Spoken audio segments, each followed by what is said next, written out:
சிவாய நம்ம சொல்லுங்கய்யா. ஐயா சிவாய நமக. சொல்லுங்க. என்ன ஆடு கத்துற மாதிரி சத்தம்லாம் கேட்குது? நீங்களும் அண்ணாமலை ஏறலாம் முடிவு பண்ணிட்டீங்களோ? நான் ஆடுதான் வைக்கிறேன். இப்ப என்ன ஆடு வைக்கிறேன்னா கேவலமா? கேவலம் வேற சொன்னா சரியான தொழில் இது. ஏங்க, பகவானே ஆடு மேய்ச்சிருக்காங்க. 5 ஆடு மேய்த்தடைத்த உங்கள் ஆனந்த கோன் வந்தேனடா உன் கூடாரத்துக்குள்ளிருந்து குலதீட்சை செய்திடுவேன் நான் பாவி பொல்லாதவன் நாட்டில் ஒருவருக்கும் ஆகாதேன். யாரு பரம்பொருள் சொல்றான், மாயக்கண்ணன் கிருஷ்ணன் சொல்றான். 5 ஆடு மேய்த்தடைத்து உங்கள் ஆனந்த கோன் வந்தேனடாங்க. கூடாரத்துக்குள்ள இருந்து கிடைக்கும். ஆடு மேய்க்கிற புண்ணியங்க, பெரிய பாக்கியம். பகவானே மேய்ச்சிருக்கான். உங்களுக்கு ரெடி பண்ணிட்டு இருக்காங்கல்ல, அதனால இங்க பாருங்க, அரசாங்க வேலை ஆக்கப்படும் அப்படின்னு சொல்லியிருக்காங்க. அண்ணன் சீமான் சொல்லிட்டாரா? கரெக்டா சொன்னா புட்டு விலகி போயிடல. சரி, அதனால பாருங்க, என் ஆடு வேற கத்துது. உங்களுக்கு என்னதான் பிரச்சனை? எதுக்கு போன் பண்ணீங்க சொல்லுங்க. இல்ல, அண்ணாமலைய பத்தி தலைவர் ஆவாருன்னு சொல்றாங்களே, தலைவர் ஆவாரா?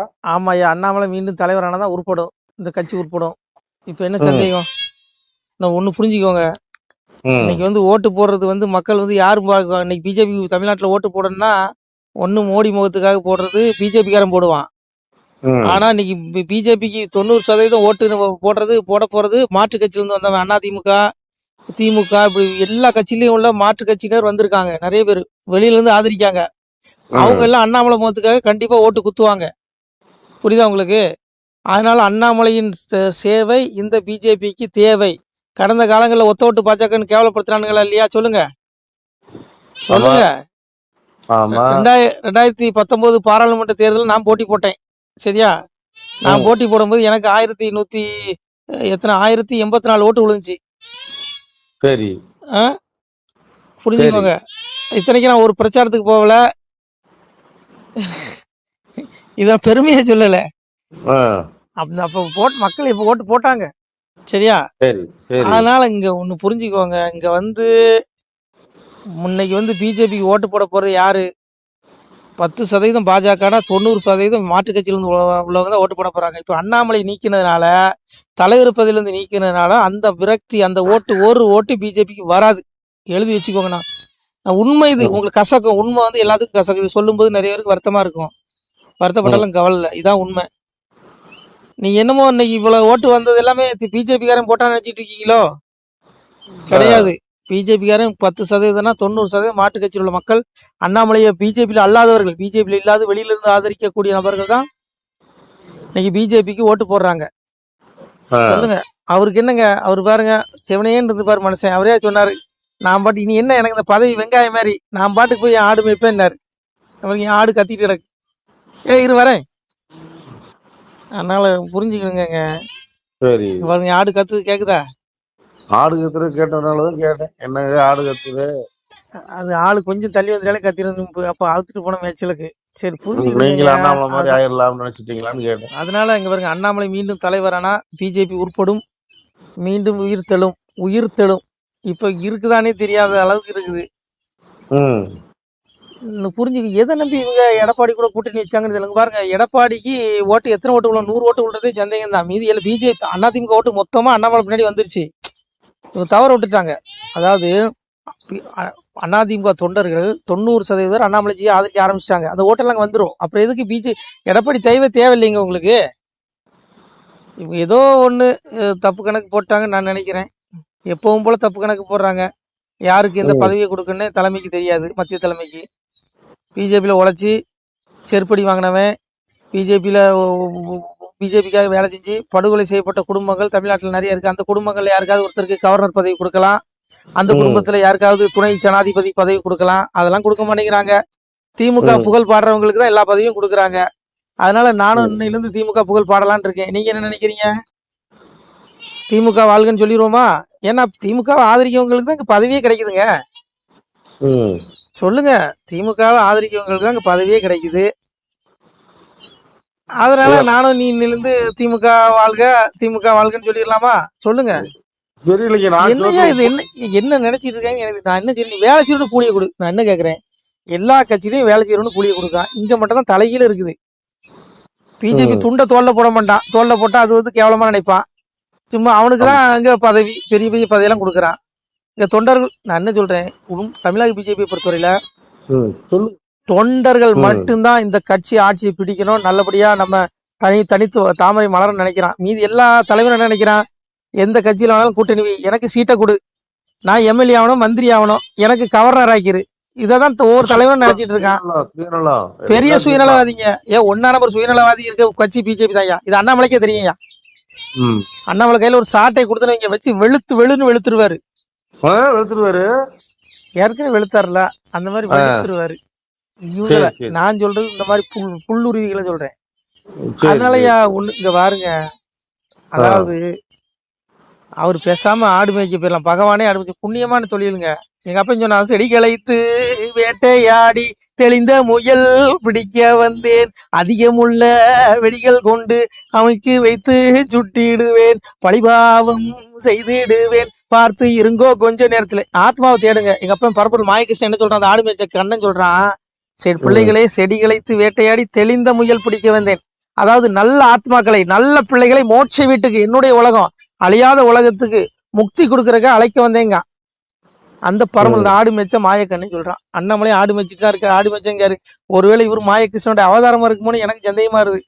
ஏன்னா பகவான் எந்த ரூபத்துல வருவான்னு தெரியாங்க. கீதையில சொல்றாருலாம், அஜோஸ்பி சன்னவி ஆத்மா பூதான வைஸ்வர சுத்தின் பிரகிருதி சுவாமைசாய் சம்பாவயா எதாயதாகி தர்மசிய கிளநீர் பவதி பாரதா பித்வானம தர்மசிய ததாத்மான சுஜாமிக பரித்ராணய சாதினாம் விநாய சாய சதுர்ஸ்தாம் தர்ம சம்ஸ்தாபனாத்தை சம்பாவிக்கிறான். ஒவ்வொரு யுகத்திலையும் வரேன். எப்படி வரேன், நான் மனுஷருவன ஈஸ்வரனாக சிவனாக இறைவனாக இருந்து கூட என்னுடைய பிரகிருதியை, என்னுடைய படைக்கும் ஆற்றலை வசப்படுத்தி கொடுத்து சாதாரண மனிதன் போல வெளிப்பட்டு தர்மத்தை காப்பாத்துறேங்கிறான். அண்ணாமலையும் ஒரு குச்சி எடுத்து ஐபிஎஸ் பதவியை ராஜினாமா பண்ணிட்டு ஆளுமைக்கு வந்துட்டாரு. அப்போ ஒருவேளை இவரும், எனக்கு யாருக்கு தெரியும், பகவானா கூட இருக்கலாம், அவதாரமா கூட இருக்கலாங்க. அப்ப அவதாரத்தெல்லாம் ஓரம் கட்டிடுறீங்க. சும்மா மலஞ்சலம் கழிக்கிறவங்களை கொண்டு பெரிய உச்சாணி கும்பல கொண்டு உட்கார வைக்கிறீங்க. ஆனா போவாங்கயா, இந்த கட்சியை வேண்டாம், ஏதாவது வந்துட போது வாயில. எனக்கெல்லாம் வெறுத்துட்டுங்க, சத்தியமா ரொம்ப வெறுப்பா இருக்கு. அண்ணாமலை என்னைக்கு அண்ணாமலை தூக்கிக்கல அன்னையிலதான் எனக்கு ஒரு ஈடுபாடு இல்லை. இது ரொம்ப வருத்தமா இருக்கு. அதனால பரம்பொருளை தேடுங்க, அப்பாவை தேடுங்க, மோட்சத்துக்கு வெளியே தேடுங்க. இந்த வாழ்க்கை வேண்டாம், இது ஒண்ணும் கிடையாதுங்க. எப்ப வேணாலும் வாழ்க்கை முடிஞ்சிடும். இது அற்ப பதவி, இங்க ஒண்ணும் கிடையாது. இதெல்லாம் துன்பம், சரி, இது இன்பம் கிடையாது. இங்க நீங்க இந்த பூமியில கிடைக்கிற ஆடம்பர வஸ்துக்கள், இந்த பதவி புகழ், இது எல்லாம் மாயை. கனப்பொழுதுல மறைஞ்சு அழிஞ்சு போயிடும், நரகத்துக்கு கொண்டு போயிடும் ஆத்மாவை. அதனாலதான் பகவான் சொன்னான், தற்பெருமை மோகம் அகன்றவர்கள், பற்று என்ற குறைபாட்டை வென்றவர்கள், பரமாத்ம ஸ்வரூபத்தில் நிலை பெற்றவர்கள், ஆசைகளை முழுமையாக அழித்துக் கொண்டவர்கள், இன்ப துன்பம் என்ற இரட்டைகளிலிருந்து விடுபட்டவர்கள் ஆகிய அவர்கள் அந்த அழிவற்ற பரமபதத்தை அடைகிறார்கள். மீதி எல்லா பயிலும் நரகத்துக்கு போயிடுவான். ஆடம்பரத்தை விட்டுறணும், தற்பெருமையை விட்டுறணும், பதவி வந்தோடனே தற்பெருமை வந்துடும், ஆடம்பரம் வந்துடும், மோகம் வந்துடும், இது ஒண்ணு நரகத்தில் தள்ளிரும். காமம் கோபம் பேராசை, இந்த 3 நரகத்தின் நுழைவாயில்கிறான் பகவான். இந்த 3 விட்டுருங்க, பரகதி கிடைக்கும், மோட்சகதி. அதுதான் நமக்கு. நம்ம பூமியில பிறந்ததே நம்ம இன்னும் 84 லட்சம் பிறவி, புழு விலங்கு ஆடு கோழி பன்னி நாயின்னு பிறந்துடக்கூடாது, பிறந்து பிறகு சாவக்கூடாது. இந்த பிறவி மனித பிறவிலே பகவானை தேடினா மோட்சம். 84 லட்சம் பிறவிலிருந்து தப்பு வைப்பீங்க. ஆத்மாவை காப்பாத்திக்கோங்க. நம்ம வீடு இங்க இல்ல, நம்ம வீடு பரத்துல இருக்கு, இகத்துல இல்ல. இக வாழ்வு கொஞ்ச நாள், பரவாழ்வு தான் நிரந்தரம். இந்த ஆத்மா ஒளிமயமான உடம்பு, இந்த உடல்ல இந்த ஆத்மா சிறைப்பட்டு இருக்கு, ஒளிமயமான உடம்பு ஆத்மா. அந்த ஆத்மா அந்த ஒளிமயமான உலகத்துக்கு போகணும், அப்பாட்ட போகணும், பரம்பொருள்கிட்ட. அதை விட்டுட்டு பதவியெல்லாம் விடுங்க. இதுல அற்பவங்க. பாஜக தலைவர் பதவி என்ன, பிரதமர் பதவி கிடைச்சானே, எந்த பதவியும் சிவலோக பதவியை விட கீழான பதவி தான். வைகுண்ட பதவியை விட கீழான பதவி தான் சொன்னாங்க. இப்ப என் பேரில் அன்பு கொண்ட பக்தன் உயிரை எமன் வந்து பிடியான், வட்டமாம் கரடனிட்டு வருவேன் நான் வைகுண்டம், தங்க திருத்தேர் கொண்டு என் மகனை அழைத்து செல்வேன். நம்மளை எமன் பிடிக்க மாட்டான். நீங்க அப்பா பரம்பரை தேடினீங்கன்னா உங்களை எமன் பிடிக்க மாட்டான். அப்பன் கரட வாகனத்துல வந்து தங்க திருத்தேர், மறைபொருள், கண்ணுக்கு புலப்பட மாட்டான். அந்த தேர் அந்த ஆத்மாவுக்கு தான் புலப்படும். தங்க திருத்தேர் கொண்டு வைகுண்டம் அழைச்சிட்டு போயிடும். அழியாத உலகம். இந்த 14 உலகத்துல வைகுண்டம் மட்டும் தான் அழியாது, மீதி எல்லா உலகம் அழிஞ்சு போயிடும். எல்லாம் கால வரைக்கு உட்பட்டு அழிஞ்சிரும். அந்த உலகம் எல்லாம் எல்லாத்துக்கும் ஒரு காலக்கெடு இருக்கு. ஆனா அழியாத உலகம் அதான் வைகுண்டம். அதுதான் சாமி சொன்னாரு, பாக்கியம் கொடுப்போம் நாமும் பலனுடன் வாழ்வோர்க்கு, நோக்கிய கருணை உண்டாம் நோயில்லாது இழந்து வாழ்வார், தாக்கிய வாசகத்தின் தன்மை நம்போருக்கு, வாக்கிய வைகுண்ட வீடு வந்தவர் வாழ்வார் தானே. நம்ம வீடு எங்க இருக்கு, வைகுண்டம். அங்க போனா வாழ முடியும். இது அற்பம், இது உடம்பு அழிஞ்சு போயிடும், ஆத்மா அழியாது. அந்த ஆத்மா வைகுண்டம் போகணும். அதை விட்டுட்டு யாரு இப்ப தலைவரான நமக்கு என்னங்க. அண்ணாமலை பேசாம ஆடு வைக்க போய் அவர் வேலையை பார்க்கலாம். அவரு இவனோட்ட போட்டு மாரடிக்கிறதுக்கு தேனந்தானே. இது என்ன வாழ்க்கை, இது என்னது இது? அந்த மனுஷன் கட்சி எவ்வளவு தூரம் வளர்த்து கொண்டாந்து புசுக்குன்னு காலி பண்ணிட்டீங்க தலைவர் பதில். அட போங்கயா, போனவங்கய்யா. நன்றி. சிவாய நம. திருச்சிட்டம்பலம், தில்லையம்பலம், பொன்னம்பலம். சிவாய நம. உறவுகளே, சிவ அன்பர்களே, தற்போது தாங்கள் இந்த வீடியோவில் பார்க்கக்கூடிய இடத்துல ஒரு சிவாலய திருப்பணி ஒன்று நடந்து கொண்டிருக்கிறது. இந்த இடத்துல பார்த்தீங்கன்னா முன்பு ஒரு காலத்தில் வந்து ஒரு சிவாலயம் இருந்திருக்குது. அதாவது இந்த ஏரியா வந்து இப்போ வந்து ஒரு தென்னை மரங்கள் பனை மரங்கள் சூழ்ந்த காடாக இருக்கிறது. முன்பு ஒரு காலத்தில் இங்கே ஒரு ஊர் இருந்ததாக சொல்கிறாங்க. ஆனால் இப்போது சுற்று வட்டாரத்தில் 5 கிலோமீட்டர் சுற்றுலாவில் ஊரே கிடையாது, காடு. இப்போ இந்த இடத்துல ஒரு சிவாலயம் வந்து அமையிருக்கிறது. இந்த சிவாலயத்தில் வந்து இருந்த அந்த சாமியுடைய திருமேனியை வந்து எடுத்து வச்சிட்டோம். திருப்பணி முடிஞ்சதுக்கப்புறம் பிரதிஷ்டை பண்ண இருக்கிற உறவுகளே, தற்போது இந்த வீடியோ பார்க்கக்கூடிய உறவுகள் தங்களால் முடிந்தால் ஒரு சின்ன உதவி செஞ்சு கொடுங்க. எங்கள் இடத்துல பொருளாதாரம் இல்லை, அதனால் பார்த்திங்கன்னா அந்த வேலையெல்லாம் அப்படியே நின்று போச்சு. பாருங்கள், இந்த அப்படியே பாதியிலே நிற்கிது இந்த சிவாலய திருப்பணி வந்து. பக்த கோடிகள், அன்பு உள்ளங்கள், தயவுசெய்து நீங்கள் உதவி செய்ய விருப்பமுள்ள உறவுகள் உதவுங்க. உங்களுக்கு கோடி புண்ணியம் கிடைக்கும். இந்த சாமியோடைய அருள் அனுகிரகம் உங்களுக்கு கண்டிப்பாக கிடைக்கும். இது வந்து ஒரு புகழ்பெற்ற சிவாலயம் கூட சொல்லலாம். சாமியோட திருமேனியை எடுத்து வச்சிட்டோம். இந்த இடத்துல பார்த்திங்கன்னா ஒரு வாசி தண்டம் இருக்குது. அந்த காலத்தில் ஒரு முனிவர் யாரோ தவம் செஞ்சுருக்காங்க. அவங்களுடைய வாசி தண்டம் அவர் திருக்கரங்களால் எழுதின ஓலைச்சுவடி கூட இன்றும் இருக்குது, இன்னும் பாதுகாக்கப்பட்டு வருது.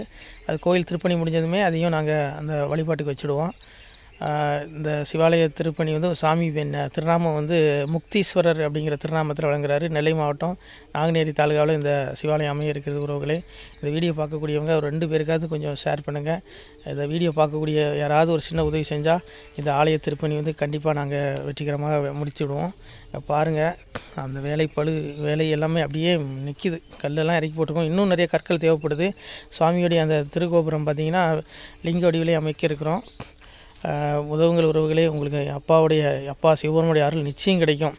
எம்பெருமான் சொல்வான், வாழுவீர் தாழ்வில்லாமல் மக்களும் கிளைகள் கொஞ்சி நாளுமே மகிழ்ச்சியை கூர்ந்து நலமுடன் வாழும்போது நீளுமே எனது செங்கோல் நீதியும் நெறிபோல் வந்து ஆளுமே உங்கள் தன்னை அன்புடன் அலையாவண்ணம். உங்களை எம்பெருமானுடைய அப்பாவுடைய திருவாசகத்தாலேயே வாழ்த்துறோம் உறவுகளே. ஆணுடன் பெண்ணும் பெற்று அதிகமாய் செல்வமாகி தானுடன் நினைவுமுற்று தர்மமும் நெறியும் கற்று வேணும்னில் காலமெல்லாம் வெள்ளியருடனே வாழ்ந்து போனுதல் கமலநாதன் பொற்பதம் பெற்று வாழ்வீர். அந்த ஈசனுடைய பொற்பதம் நிச்சயம் கிடைக்கும். உங்களுக்கு இகத்திலும் சுகம், பரத்திலும் சுகம். உங்களுடைய கர்ம வினைகள் மன்னிக்கப்பட்டு உங்களுக்கு நிச்சயம் மோட்ச வீடு கிடைக்கும். இகத்தில் பூரண ஆயுளுடன் நோய் நொடி இல்லாமல் வாழ்ந்து நீங்கள் பரவாழ்வும் பெறுவீர்கள் உறவுகளே. மக்களே, நீங்கள் எல்லாம் வாழ்பொன்னம் பதியிற் சென்று முக்கியமான யுகநில மதிலே தன்னால் கக்கிய பொன்கள் ஸ்வர்ணம் கைமணம் குளிர அன்னம் பொக்கிஷம் நிறைய வைத்து புகழ உண்டு இனிதாய் வாழ்வீர். இந்த இகவாழ்வும் பரவாழ்வும் உங்களுக்கு சுகப்பட அப்பன் ஈசனர்களால் வாழ்த்துகிறோம்.